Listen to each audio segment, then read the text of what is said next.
दोस्तों, क्या आप भी दुबले-पतले हैं और वज़न बढ़ाना चाहते हैं? क्या आपके भी कोई कपड़े फिट नहीं होते हैं?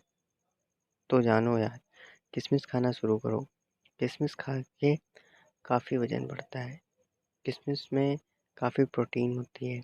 किशमिश खाने के बाद आप खुद ब खुद लगेगा कि 1 महीने के अंदर आपका वज़न बढ़ गया है। तो जानिए, इस तरह की पर्सनैलिटी पाने के लिए क्या करना चाहिए?